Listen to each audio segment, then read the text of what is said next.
I am Jen Hawkins. And I am Andy Fenn. And this is... The Jen and Fenn podcast.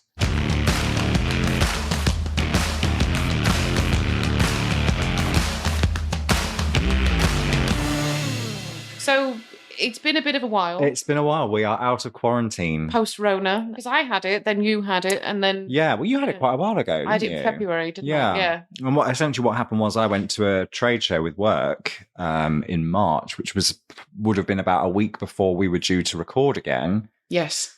And I turned to my colleague on day one of this trade show and I said, if we don't get it here, we're not going to get it anywhere. Mm-hmm. And 4 days later... Yeah. 3 out of the 5 of us had it. 100%. Yeah. It's just it just seems to be doing its, what's the word? It's farewell tour now, doesn't it? It's everyone who didn't have it is it's doing the rounds. Yeah, absolutely. I think I don't say you had a worse time of it. You had a worse time getting over it than I did. I didn't have a great time. I was positive for 13 days. That's what I mean. You were hot, as it were, for quite a while. I only felt really warmed up shit on toast for about 4 days, thankfully. Yeah, mine was quite acute. I think it was 3 or 4 days, 2 to 3 days of feeling awful and being in bed, and then a few days of not being able to talk. Yeah. Because of the bad throat. And then it was there was probably a bit of lethargy for a week afterwards. Yeah. But yeah, I think yours really... took the cake. Outstayed it.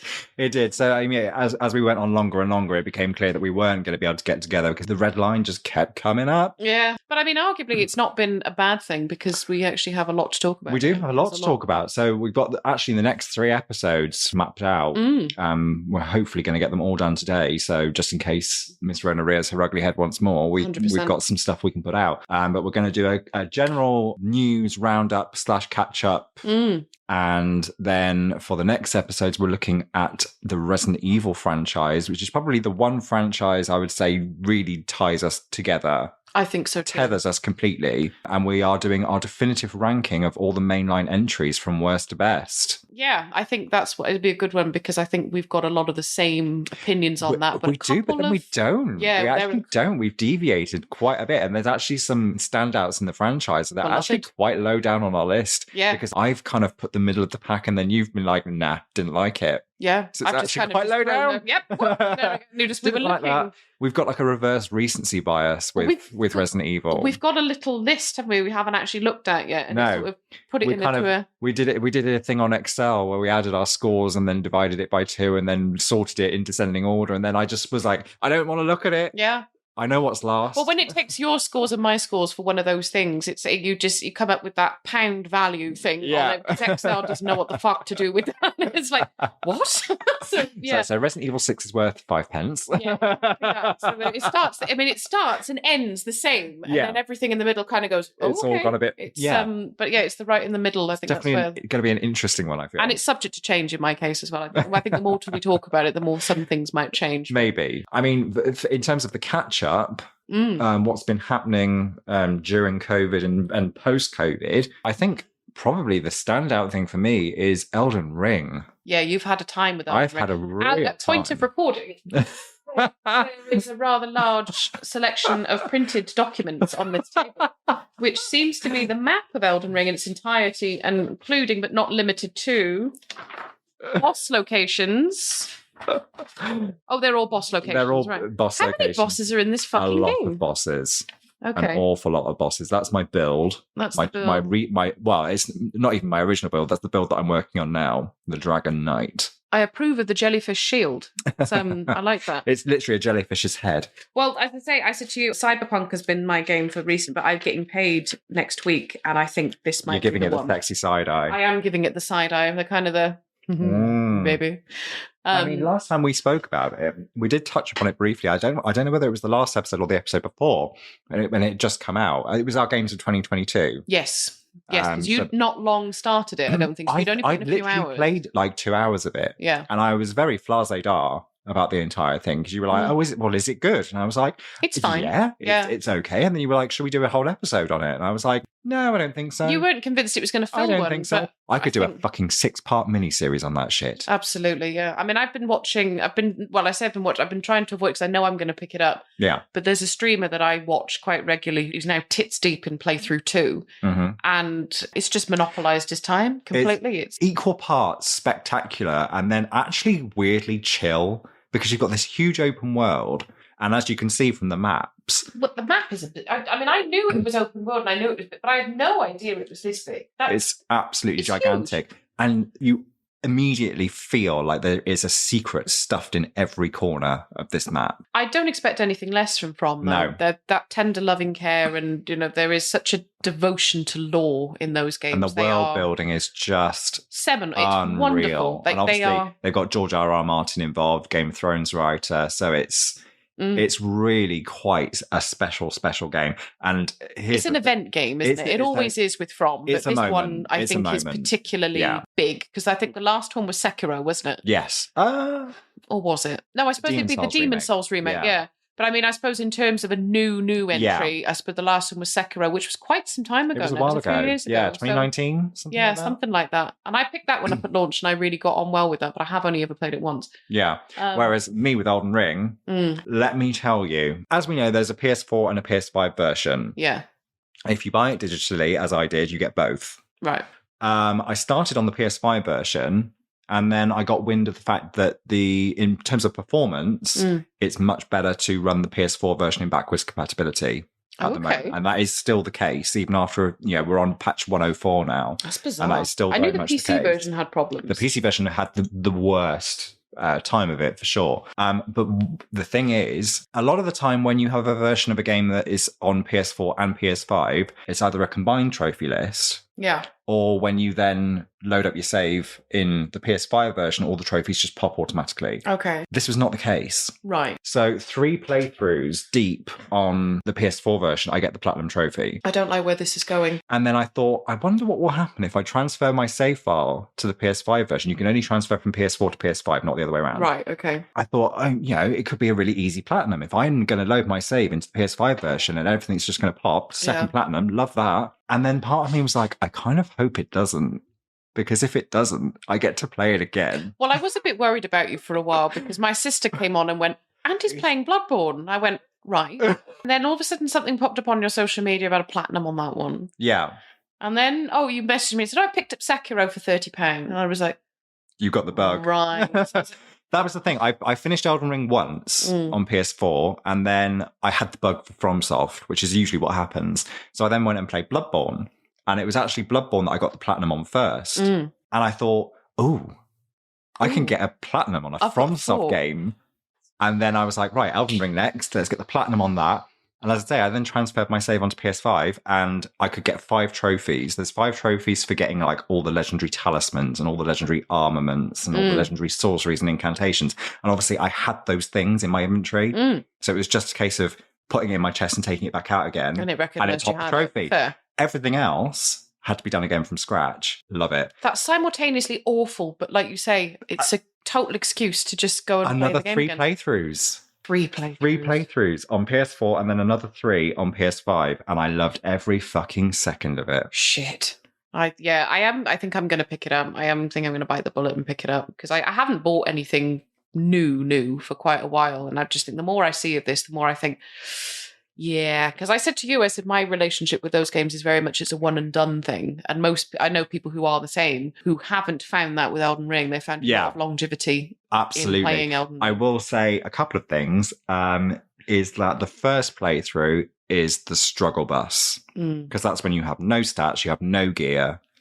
Any build you look up online, you need stuff that you can't get till end game, and you're just kind of really having to just knuckle down, get into it, find your way, experiment with stuff. So it does what Bloodborne does with the New Game Plus then? Absolutely. So then when you come back for a next new game and you've got all that stuff, you've got your build pretty much solidly put together, you literally fucking steamroll everything. That's fabulous. Up to a point. I was going to say, there must come a point where your hubris starts to set, and then you'll be humbled by you are humbled, absolutely. a large boss. There seem to be many of them. This is my one criticism of New Game Plus. It's very fun to just go back with all your things and just be flattening everything. The problem with the New Game Plus feature is that they've literally just done a flat percentage buff to the boss's health. But of course, that means a lot more to a boss 2/3 of the way through the game than a boss at the beginning. Yeah. So literally for the first half, 2/3, you're flattening everything in your path. And then all of a sudden you get to a point, sort of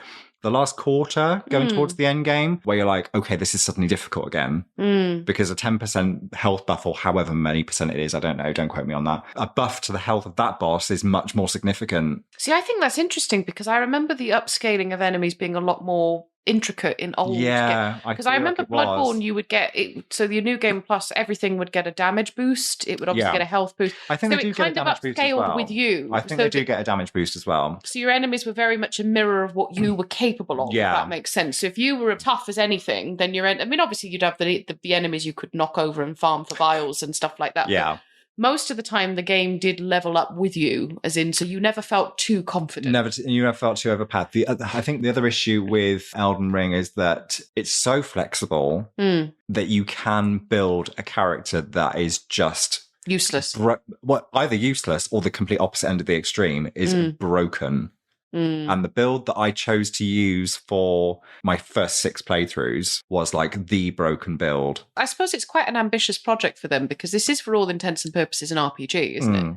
And it's not something I say it's not something they're used to doing, but there was a degree of that, I think, with the Souls games, wasn't there? Where you could choose arcane and magic, or you could choose to be a bit more of a brawler. Bloodborne was a bit like that, I think, but Bloodborne was much more focused, wasn't it? Bloodborne was very much in the combat, I think. Yeah. Everything was in the combat. Like, you couldn't really make a ranged build in Bloodborne because the guns, the ammo was so limited for your weapon, your ranged weapon. Well, it was purely there just as a means to trigger a stun, wasn't it? And then some sort of... there are guns in Bloodborne that you can use to kind of legitimately kill something. Yeah, some kind of a big mechanical... I want to say machine gun of some kind. Is that something like that? And you've got the cannon as well, but they just chew up ammo. So it's they're still not practical. I think that a lot of the thing with Bloodborne as well was that it had that wonderful mechanic that encouraged you to play more aggressively and upfront because you could recover health when you took damage. And I think that was one of my favourite features about any From Software game was that style of the approach. Yeah. Second, closely followed by Sekiro. I had an absolute blast with playing Bloodborne again, even though it hasn't aged well, I have to say. Well, I find that interesting you said that because I didn't find that a problem when I replayed it. When did you last play it? I played it about a year ago. Oh, okay. That's interesting. I think it could have done with a bit more love in terms of like even a PS4 Pro patch. It never had. I think, I'll give it that. I think it's due an upgrade. It's due a remaster or a remake for sure. I will be shocked if one doesn't come down the pipe somewhere because it is still... There is definitely smoke at the Blue Point camp. Well, that segues nicely into the next bit of news, really, doesn't it? It does, there's a rumour going around that very recent Sony are looking to acquire From as a flagship studio. Huge. Huge if true. The Demon's Souls remake was absolutely fabulous. So the idea of From Software and Bluepoint being under the same Sony umbrella. Bluepoint. I always forget that was a Bluepoint game. Yeah, they did a fantastic job with that. So the idea of Bluepoint making a Bloodborne anything, even if it's just an upscale. So Bluepoint now are working with Sony, aren't they? To be clear, that did turn out to be correct, didn't it? Yeah.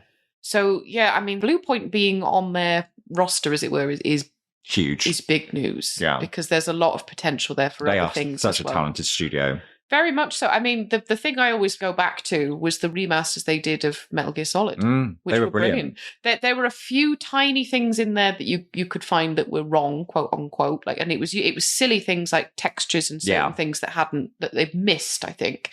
But overall, those remasters were... They did a decent job. Fantastic. They did a decent job, absolutely brilliant. I think Bluepoint also did Shadow of the Colossus. Yes, I think which was fantastic. Yeah, they did. I would love Bluepoint to get their hands on those original Silent Hill games. Oh, God, yes. It's never going to happen, sadly. We just need Konami to part ways with the franchise, don't we? Because they don't want to do anything with it, but they don't want to part with it. They need such an irritating thing. It is. It's a shame. If they were going to part with it, it would be to a company like Sony. They're not going to part with it to some third-rate studio. What's this studio that they're claiming is doing another Silent Hill game? I can't remember which one it is. I can't remember the name of it. They may well be doing that, but that's not what anybody asked for, is it? I mean, I want to say that they've made another game, haven't they, this studio recently? It's not the people who did that... Oh, Christ. Sorry, everyone. What's that game that we played recently? That was a third-person survival horror game that came out last year? Song of Horror? No, it was another one.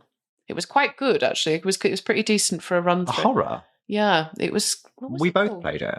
I'm not sure if we both did now. I know I did. I played it at a show and I played a good couple of hours of it at EGX, I think it was, because it was empty booth on the day that I went. So I literally sat there for about 2 hours and played. Bloody hell are you talking Tormented Souls? Oh, Tormented Souls. Is it Tormented Souls? Yes, it is. I didn't play it. I could be completely wrong, but I have a gut feeling that it's that them. studio. Oh, okay. Or something to do with that studio, or whatever it is. I could be completely off the mark there.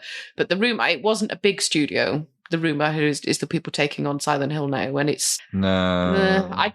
I'm personally in the camp as a fan that I think the franchise just needs to be put to bed now. I think it's done. I think with the right studio... Yes, but I don't think that's going to happen. The right studio that actually gets what the franchise is meant to be... Yeah. It could come back and it could be phenomenally good. It could be, and that's the thing, but I'm just never convinced that's going to happen. I think Sony are going to... It's been a bin fire for such a long time. Konami are just... They're interested in doing things as cheaply as possible and making the maximum amount of money. So it's pachinko. Yes, of course. Basically. That means Konami are now in the mobile games market, aren't they? Where it's low investment, high return, and that's what they want. No, yeah, that's all they're interested in. I think they lost a buck on that eFootball thing as well. Yes, I think they did. Yeah, I think they really did. To be frank. I mean, even if you like football, I can't really understand how you get so much joy out of the game that's basically squeezing you for every penny. Yeah. It's a loot box fest. Yeah. I mean, that might have changed, but the last time I heard from it was really just hasn't. Microtransaction nightmare. Speaking of which, that's actually quite a neat segue because I feel like we're done because we've already gone off on a tangent. Agreed. Microtransactions. Okay. Sonic Origins, the discourse around that, are you aware? Not 100% actually, no. Well, for those of you who don't know, Sonic Origins, it was announced a while ago. I feel like it was announced about a year ago. I did see some, and there's been some rumble about it again recently. We've just had a date. Yes, that was what it was. It's launching in June, and it's the first 4 Sonic games. So you've got Sonic 1, 2, Sonic CD, and then Sonic 3 and Knuckles. So technically 5 games. And they're all very, we just had the first trailer drop, and they have actually been like, these are not ports. These are nice, shiny remasters, new content. You can play as Tails and Knuckles in Sonic 1 now. They've gone to town with it. Okay. It's looking pretty incredible. However, they have released a kind of chart or spreadsheet, if you like, of all the different... there's 2 different versions. You've got the standard and the deluxe. And then there's 3 or 4 kind of additional DLC packs that they're planning to release for it. And people have just gone wild about this. And this is partly the media's fault, because they jumped on this and they made a big thing about the fact that the deluxe edition of the game doesn't come with everything. Interesting. So the deluxe edition, it's all fluff and shit that you don't need. Yeah, anyway. but I always, this is a bugbear of mine and has been for some years, and I think yours as well, is I cannot stand, the most recent example I can think of is Back 4 Blood. Yeah. I really like Back 4 Blood, but I truly, truly detest a game that launches... Incomplete. And it launches with a fucking season pass and all that kind of a thing. Yeah. Put the content on the disc. Yeah. Or a day one patch. But don't charge me for it. Don't sell me something and then sell me something else to get the complete experience 6 months down the line. But here's the thing. That's very much the opinion that people are having about this. The problem is... This is the plot twist. So you've got the deluxe edition, and the deluxe edition, I think, is missing 3 pieces of content. Okay. And those 3 pieces of content are available in a separate pack. And what people are pissed off about is they're saying, if I buy the deluxe edition, that should include everything. I don't want to go and buy this other pack. I'm inclined to agree. If you're selling 2 different versions. Yeah. Absolutely. However, what they've missed is the pack with the 3 things it's missing is free. Okay. Which changes the situation entirely. So it's free technically to the standard edition player people as well? Okay, right. Okay. But of course, people have missed that little minute detail, and they're jumping on it from a great height and complaining endlessly. Yeah. And I'm like... About something that actually isn't really an issue. Am I the only one that's seeing that it's free? I feel like I'm literally the only person in the world that's actually noticed it says free DLC. I feel that should be reframed as you don't have to get the deluxe edition because you would also be entitled to a free pack, which is coming for all users. Yeah. I think that's been framed quite badly. Sega could have handled it a lot better. But that seems to me that somebody has missed the brief a bit, and they've kind of reported it as something. And then, of course, the media has reported it incorrectly, and then because people just read headlines, 100%, they don't read the articles, they don't actually look at the chart, and it's just an absolute tire fire. And the general state of games journalism in general, to be honest, is it basically you pay to churn out an article, to get as many clicks as possible. Exactly that. It's just clickbait. Garbage. But the pack itself looks absolutely phenomenal. I absolutely can't wait for it. I'm going to have to look that up now. It looks... I'll show it to you after we've... I'm very interested in that. It looks unreal. And, those games are absolutely defining games for me. Oh, 100%. I mean, I can't completely remember. My first game that I ever played on a console with the Sega Mega Drive was either Sonic 1 or it was Aladdin. I can't remember which one it was. But that was one of the very first console games I ever played. It wasn't the first console game that I played. It was probably the first console game that I saw a friend playing. It was the first time I'd ever really seen a video game. The Sonic games probably are some of the first games I ever played. Yeah, it was a really long time after I got my Mega Drive that I actually got a Sonic game to play. Well, I think mine came with it. I think mine came with Sonic 1. Mine came with that Mega Games collection that was just phenomenal. Had Streets of Rage and Golden Axe. Yes, it did, because I've still got this Mega Drive. I never got rid of it, and I've still got it in the original box at home, and it has the Sonic branding on the outside of it. Wow. But I think a Sonic game was probably the first thing I saw where I was like, oh.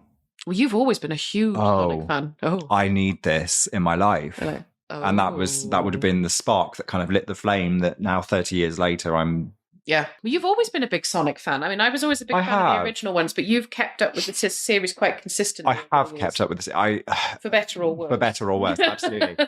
And I'm one of those that really does feel that the 3D games are terrible. They are terrible. I mean, I loved that Sonic. Was it Sonic Mania? Sonic Mania came out a few years ago. That was wonderful. And it was like, yay, this is exactly what we want. You're right, that's exactly what everybody wanted. It was just this dyed-in-wool, absolutely back to basics Sonic game, and it was a treat. I played that game for fucking ages. I still go back to it occasionally. Yeah, me too. So much fun. Me too. And this Origins collection, I think, will actually do very well because it's exactly what people want. We just want that. When is this date? So when is this due? I want to say it's towards the end of June. There's a lot going on in the summer. There is. Speaking of June, this is all segueing so naturally. It's beautiful. We didn't intend for this at all. Speaking of June, that's when the new PlayStation Plus launches. Supposedly, in Europe, we're going to be getting the new version of PS Plus, which is going to be Sony's true competitor to Game Pass. It is. And this has also been a hot topic. This is long overdue, I feel. It is. The PlayStation, what do they actually call PlayStation it? Now. PlayStation Now has been a weird thing that's been available for years that no one's touched really because it's never worked properly. It's not particularly well put together. No. It's quite clunky and awkward, and it's just kind of just sat there on the store and done nothing for years. Yeah. When finally it seems like they're thinking, right, we're going to put a bit of investment into this. I mean, I hope this is what they're doing. Yeah. Putting some good investment into making this good. Because let's be real, PlayStation Plus has been a shit show for a long time now. I don't know what happened with PlayStation Plus. I feel like sort of halfway through the PS4 era, it just went down the pan. It went down the toilet. I think because the PlayStation Plus on PlayStation 3 was so good, because by that time there was a huge back catalogue of games. And we got some A+++ stuff coming down the tube. Free. I know it's not free technically. I agree, but I think the problem is I think there was a lack of content that was... I mean, the other problem with it was, like I said, they didn't keep up with the momentum that Microsoft had when you were getting practically brand new games on Game Pass. Well, you're getting anything first party is day one on Game Pass, 100%. And Sony have said that they're not going to do it, which I get it from both sides. I do understand why they don't want to do that. Well, there was a bit of there has been a bit of a controversy. I say a controversy. There was a story I was reading the other day about the developers of the new Oddworld game. I saw that. Yeah, talking about how... I mean, this again, I don't think this is Sony's fault. I think this is probably, in hindsight, a poor decision on behalf of the devs. Mm-hmm. They took a payout, didn't they? To have that game on PlayStation Plus. Yeah. So there was they reckon it was about 1 million downloads of the game overall. It probably would have been more if it had been on the PS5 a bit later when there was more people, because not many people had the console then. Yeah. But it was a bit of a double whammy of they took a sum of money to have this on PlayStation Plus day one practically. The game didn't review well either, as I understand it. Technically not great, was it? They had a lot of issues. So I think the fact that it was given away for free and the fact that the game was had a bit of a shaky launch, they didn't do very well overall. If that makes sense. I'm conflicted with this because I can when I first read that article, I was like, oh yeah, that makes perfect sense. But then I thought to myself, it's a double-edged sword because when you've released a game in that state, you have to factor in the fact that if it wasn't available for free, people probably just wouldn't have bothered. That's true, yeah. And the other thing is, was that payout from Sony to have it on Plus, did they depend on it to actually make the thing in the first place? Well, that's the impression I kind of got, was that there was a degree of they took money. It was not a bailout, but they took money because they needed it. And it's but like, I don't get the impression do you want to make the game or not? Change them either. No. I think they got a fair sum of money for the game. When I read it, I thought, I'm not really sure about this. It did smack of sour grapes. At the end of the day, I think it was a game that people were very hyped for because that had been in the pipes for years. I remember going to a conference about it at EGX about 5-6 years ago. Yeah. Where the devs were there talking about it and showing concept art and stuff. This has been in development hell for a long time. And to the point where I wasn't even convinced it was going to happen. Right when it launched, I was like, oh shit, that's that game that never happened. Okay, here it is. Yeah. It was a random kind of last minute drop, wasn't it? Very much so. It didn't release with much fanfare at all. And it didn't review well. And a lot of the people I know who played it just said it wasn't great. It just wasn't good. And the source material was so good. It was Abe's Exodus, wasn't it? Yeah. How could you get it wrong? It's a game I still intend to play at some stage when it comes to the sale, because I've always had a bit of a soft spot for those games. Me too. I really like them. But yeah, I think that's the thing with Plus, is I think there's a degree of caution with people. I mean, maybe Microsoft approach it differently. I don't know. The thing with Microsoft is, I whichever way you slice it, Microsoft makes a loss on software. Well, yeah, they do. And they make a loss on consoles. They always sell at a loss, and they make a loss on Game Pass. There's no way they're making any money on anything they're doing. They've admitted that they make a loss on it because they make so much profit elsewhere. Yeah. They can afford to do it and just monopolise the market. That's which it. is pretty much, They're just the games division of Microsoft must be just hemorrhaging money left and right. And 100%, but they've got it to burn. They just want to be present in the sector. And I think fine, if that's what you want to do. Whereas Sony are kind of more about seeking profit. 100%. Well, it's a different market, isn't it? Because I think the Japanese market approach these things very differently. I think there's a certain degree of there's a difference in terms of approach to business ethics. I think in Japan and America. I think that's something culturally, which is why I think Microsoft has never been particularly popular in Japan, and they seem to struggle with why that was for a long time. Yeah, and it's basically because they have an entire culture of their own that they're not fussed about venturing outside of. Yeah, PlayStation, Nintendo, and Sony are. That's what people play. I mean, I'm sure people do have Xboxes and stuff over there, but it's not a dominant presence in their market at all. The issue I have with the whole thing is consumers. I think it's almost like they see Microsoft as like a charity. Game Pass is an incredible deal. Yeah. Whereas Sony are seen as these like money-hungry, microtransaction peddling. And it's like, it's a business. Let's be real here. Microsoft are not a fuzzy, warm company. No. Microsoft have had some shady... Absolutely. Their whole... I mean, not just in the games industry, I mean, in general, that their entire rise in sort of... Was it the 80s, I suppose, was it? Yeah. There's some checkered history there. Do you know what I mean? Yeah. I mean, it's easy to sort of obviously compartmentalise different areas of the... But I've noticed a lot of people do like to shit on Sony, but actually I'm like, yeah... Of course they're trying to make money. Yeah. Of course they're trying to make profit. At the end of the day, that's what fucking it is. business. It's the business. I mean... I think that there's ethics that are important with business, 100%. Like, I find the idea we were talking about before with season passes and loot boxes, I find that stuff distasteful. Me too. It's not terrible, but I don't mind a season pass as long as it's not egregiously expensive. And if that's content that's planned for like... Do you know what I mean? You're getting like the next year of content. Yeah, that's what I mean. Because the example we used was Back for Blood. That game, I love that game, to be honest. I think it's good fun. But it's bare bones at launch. I hated it. There's no reason that most of that stuff... I mean, the worst part with that is there's a season pass and there's no roadmap. So you just don't really know what you're getting and when. So I've never bought into it at all. I'm not opposed to DLC. There's been some great DLC over the years with certain games. I will pick it. Like, that was another one we can segue into. Cyberpunk's just had its next big DLC announced for 2023. Yeah. I will buy that on launch. I'm not going to lie. I probably will. I'll wait to see whether it reviews well in terms of is it actually playable. Yeah. But I like that game, so I'll pick that up. Yeah, you know, that's the thing. If a game that you love is supported 6, 12 months, 2 years down the line with post-release content, that's one thing.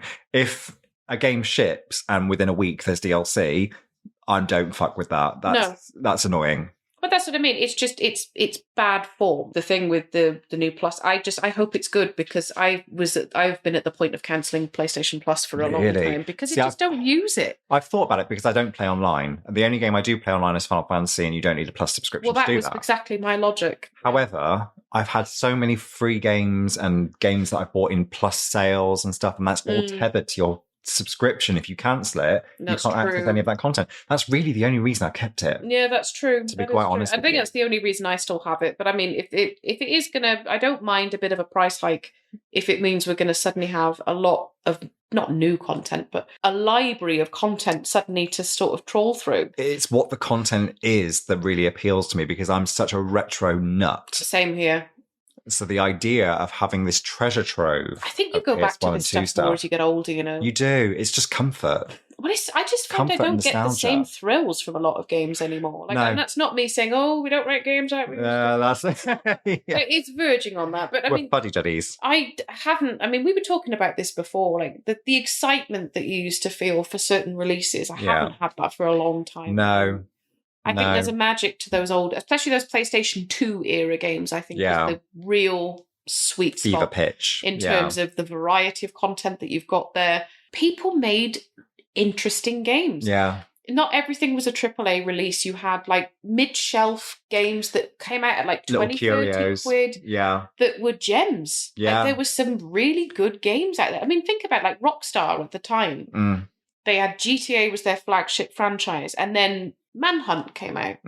Bully came out. Yeah. These little kind of sub-games of theirs that were fucking dynamite when you played them. But those kind of mid-range, not everything had to be this big bombastic spectacular. And a long franchise of, there's these one-offs that were just brilliant. People just took chances with it. I think the film industry has gone very much the same way as well, on a bit of a tangent. Like, you don't see kind of mid-tier...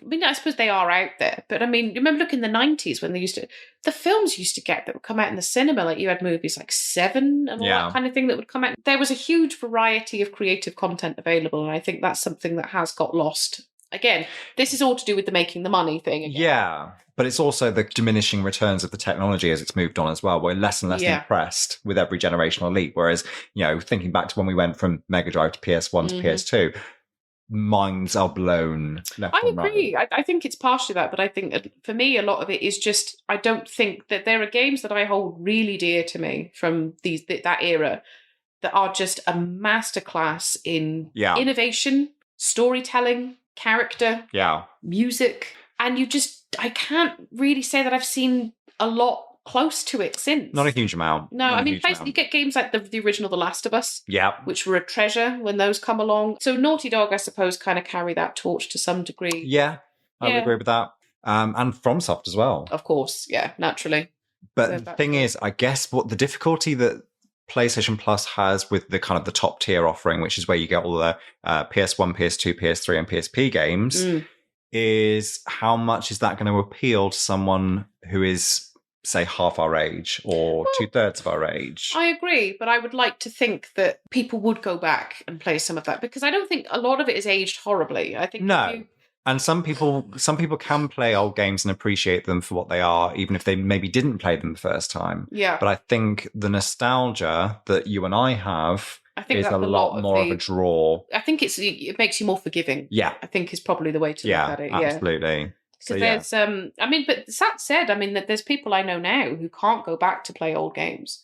They played them at the time and they just can't go back to them. I mean, I think that's a shame, but I understand why you'd feel that way. You can see why it's dated. Yeah. But that power of that nostalgia is just so tangible. This is the beauty. I mean, I suppose we're touching on what's coming up with Resident Evil. Yeah.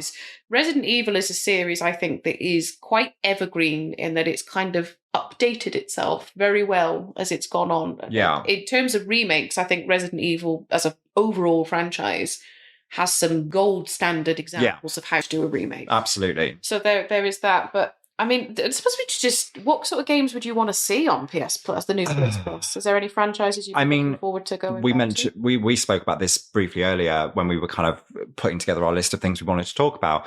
And you found the article about Siphon Filter, which is kind of the first series that's been really kind of confirmed. It's been re-rated in Korea for PS4 and 5. So everyone's like, okay, well, obviously that's going on. These Koreans' rating lists do seem to they leak everything, and it's amazing. I love it, but there's been a few times now where there must be someone. They have a remarkable talent for leaking shit. Like, could we just not tell the sole office about this, please, until we've... Yeah. Korea aren't allowed to rate anything until it's been announced publicly. But yeah, that's the first franchise that's kind of been re-rated, so everyone's like, okay. Which is a biggie. I remember liking those first 2 games quite a lot on the PlayStation 1. They were good games. They've probably dated quite badly. They have aged horribly, but they're brilliant. I really like the third one as well. I love the third one. I definitely remember playing the first and second one. I never owned them, but a kid on my street had them, and we spent hours playing either the first or the second one. And the second one was the best for me, but I think the issue with Siphon Filter is that it was like billed as the MGS killer, and it wasn't anything like Metal Gear Solid, really. It was kind of, for me, it felt like a weird in between of MGS and Splinter Cell. Yeah, what then became. But then it was still like neither of those. Agreed. Yeah, 100%.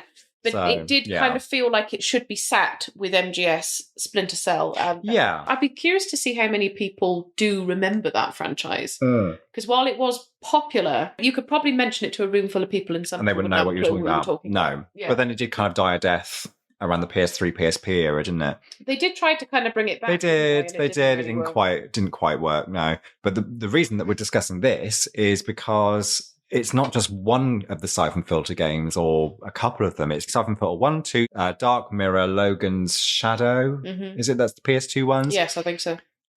Which I didn't play, so I didn't. To go back and I didn't either. Actually, they were PSP first, and then they were ported to PS2 later. I genuinely think I'm going to have to book some time off work with this launches, because I can see me just being absolutely up to my tits. This is it. But the thing that I picked out from that story is that it's not just 1 or 2 games. So hopefully all these other series are going to get the same treatment as well. We're going to get literally all the Tomb Raiders, all the Resident Evils, all the Final Fantasies. And it's not going to be piecemeal. It's not going to be bit by bit. And all of the Metal Gear Solid games as well, I'll be honest with you. The only thing I think they're going to have an issue with, I've heard, is something to do with emulation from the PlayStation 3. It's still something they're really struggling with. They can't do it. They can't do it. So it's all going to be streaming only. It's just a really ridiculously overcomplicated console. That's it. They've never been able to emulate it. So the PS3 games are going to be streaming only, whereas the everything else, the PS1, PS2, PSP, can either be streamed or downloaded, which is an absolute treat. The only thing that I'm concerned about with it, and we talked about this a couple of weeks ago, is how these games are going to look. But then there's been some sort of a patent on this technology for Sony. This is what I'm thinking. Sony had something for a long time in the pipes with this. I can see there being some kind of a state of play where this is going to be unveiled. It could be the big reveal just before the thing launches, maybe. Because E3 is usually around now, isn't it? And obviously that's not really a thing anymore. I wouldn't be surprised if we get some kind of big state of play show sort of mid to end of May. Yeah. And that will just be, 2-3 weeks time, boom, this is all yours. And it will be, Yeah, the question is whether because what we're talking about here is this kind of patented technology that's been rumored. It's never been confirmed that Sony, I think, is working with NVIDIA on kind of like an AI upscaling technology. Well, there has been some kind of patent registered, hasn't there? That's why they know they're doing it. Yeah. Nobody knows a lot of details. But no one knows what it's for. Yeah. So the question is it going to factor into this? My guess is it's going to be something to do with this. I really hope it does, because these games are not going to look good on a 4K TV. Well, I can't think what else it would possibly be. I know. There's nothing else really that they can do with the hardware at the moment, or that they should be doing with the hardware at the moment. Whereas NVIDIA would be perfect to partner with for something like this. Yeah. It's effectively kind of using PC tech, I suppose, when you play old games on PC. So it would make sense. Like we said, you and I have the same television and we're looking at it right now. It is an absolute beast, and it's beautiful and it's gorgeous. But can you imagine booting up MGS1 on that television? The game would I can't even begin to imagine what it would look like. It would be an eyesore. It would be. And I think they know that, which is what makes me think there has to be something. There has to be something else. There has to be some kind of upscaling going on. Because that'd be the first thing you'd be thinking about. Yeah. Running a PlayStation 1 or PlayStation 2 game on modern tech, you have to do something to make that. And it can't just be an up-res. It can't be an up-res and a bilinear filter. No, like the PS2 days. It will have to be something else. They can't really afford, and I know that they know this too, they can't really afford to fuck this up. Exactly. Because they know that PS Plus has been a shithouse for the last 12 months at least, and they have to do something, and they have to do it right. And they're reserving these old games for just the top. There's going to be 3 tiers. You've got the basic tier, which is kind of essentially what it is now. But then the top tier this is where you get these old games, and they're not charging a small amount. It's not an egregious amount of money, but it's also not a small, it's like 40 quid a quarter.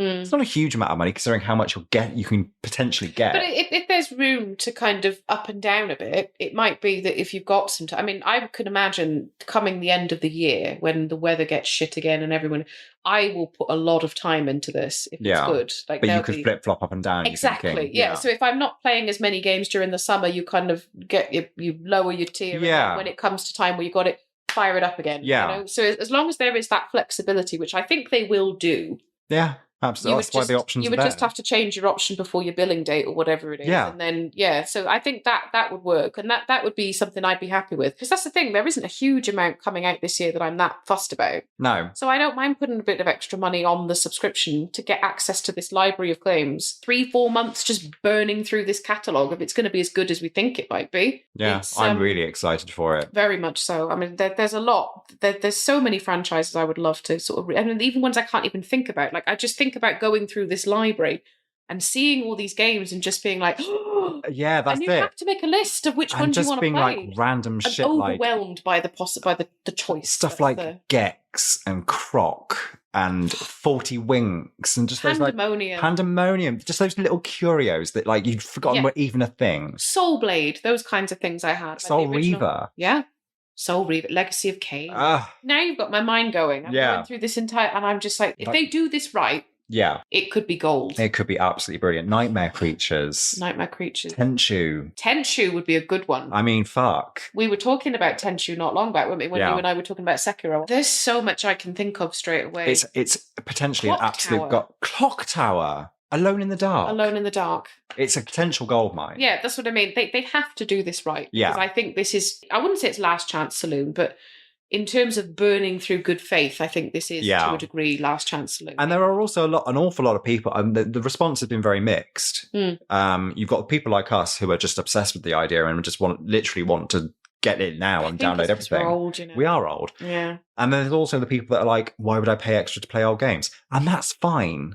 Don't do it. If it's not interesting to you, just don't buy it. Yeah. But then, like I said, I just think, well, why would I pay extra to build it? Well, quite. That's absolutely. fine. Why would I pay? I don't even know. I can't answer that. To do so. I can't answer that question. Why am I paying 40 quid a quarter to play old shit from 20 years ago? It's because I'm weird. Okay. I mean, I don't even think it's weird. I mean, a part of me thinks it's a bit sad that you wouldn't want it, but then I can understand why you wouldn't. But to say that you don't have any appreciation of the appeal of that is just being an asshole. Yeah, quite. The vast majority of people, I think, would be like, there'd be one game. Yeah. Everyone would have one game that they go, shit, I'd love to play that again. Yeah, that's it. And that would be the thing. And so even if you did it for 1 month, like I said, 1 or 2 games, there is guaranteed to be something in that catalogue. Something for everyone. Everybody would want to play. And of course, let's not forget that the new Plus is going to have a proper Game Pass selection of stuff for PS5 and PS4. Yeah, which is also going to be available and downloadable. So it has such a lot of potential. And potential is exactly the word. That's what's kind of bugging me about the media coverage, is the media's kind of gone in on it and said, this is pointless. It's like, you don't know it's pointless. I don't think it's pointless at all. I can't think why they would come to that conclusion. And this was instantaneous. The media just jumped on it and shit on it from a great height. And it's like, we don't know it. And it's partly Sony's fault because we didn't get a whole lot of information. Sony can be a bit of being their own worst enemy at times. I'm not going to lie. The other thing I think's contributed to this, and again, this is not Sony's fault. The availability of the console for the last 18 months, I think, has left a bad taste in everyone's mouths. But that's not Sony's fault. No, it's not. And I think that's, a lot of people do seem to blame Sony for that. And it's like, well, you seem to forget we were in the middle of a global crisis. Pandemic and a semiconductor shortage. They weren't making the fucking chips for this. And it wasn't just the consoles. It was graphics cards. It was handheld devices. Laptops. Absolutely. Everything was affected by this. Yeah. You know? But Sony, for some reason, seemed to get a lot of stick for it, which I don't quite understand. I think it's just become a bit of a thing. Just it's to shit on stuff. It's a particular demographic of people. And I'm going to throw it out there and say it's people that consume this media as well. I don't really read a lot of games publications anymore because I just find so much of it is crap. Yeah. It is crap. Like, you go to certain publications who obviously pay writers well, so they have a good staff of writers, they write really good material. But so many games publications now are obviously just hiring anybody. People, to me, who clearly don't play games. Yeah. But they want a writing gig. So we'll give you 20 quid if you churn out an article of 400 words. People that know about search engine optimization and can get the clicks. And 100%. it's just clickbait. That's exactly what it clickbait. is. And it's an industry, I think, where it's a terribly clicky industry, as we know. Yeah. And people seem to fail upwards as well. They do indeed. Certain names just don't go away. And you're just like, this person's been writing garbage for years. It's like, what are you for? Exactly. Who is this material for? So that's what I mean. When I see stuff like this, when they're going, oh, well, this is just a waste of everybody's time. And it's like, do you know what? You have flagrantly wasted my time with most of the crap. It's like, if you don't want it, that's your opinion. Don't buy it. But don't try and don't try to colour perception of other people's things. This is an opinion piece. It's not news. Exactly. You know? And we have very little information about this. Agreed. If you want to report about something, report about that. Report about the fact that we've had this thing announced and we don't know anything about it. By all means, slag them off for that. Yeah. But don't say it's immediately going to be shit. But for me, like I said, that word for me, the key word is potential. And that potential is really exciting. Absolutely. And we're not even talking about, it's not even necessarily, I mean, it sounds like it's going to really come out of the gate swinging. I think if that rating is anything to go by. But that's why I think we're going to get some, I mean, admittedly, Sony playing their cards close to their chest. I think mid-May, there's going to be some kind of a state of play event where this is all going to basically, the door's going to fly open. Yeah. And then it's going to be 3 weeks' time, people, middle of June, boom. Yeah. And we're out the gate. But it's not just what we get on day one. No. It's also something that's going to be continually added to. So just cool your jet. Yeah. And to be honest, give it a chance. Exactly that. Because if everybody does decide to needlessly and universally shit on this kind of thing, it just won't happen. It's not going to happen. People won't do. And then the same people will piss and moan that Sony are not doing anything. Exactly. So I'm just like, do you know what? The games media at the moment just irks me a lot lately. I don't. Yeah. So the moral of the episode is that people are annoying and we hate everyone. We do. So we'll wrap it up there then. Thank you very much for listening. If you did, find us on the socials. We are on most major platforms now. Jen and Fen Pod. Lovely. We will see you next time. Catch you in the next episode. Bye.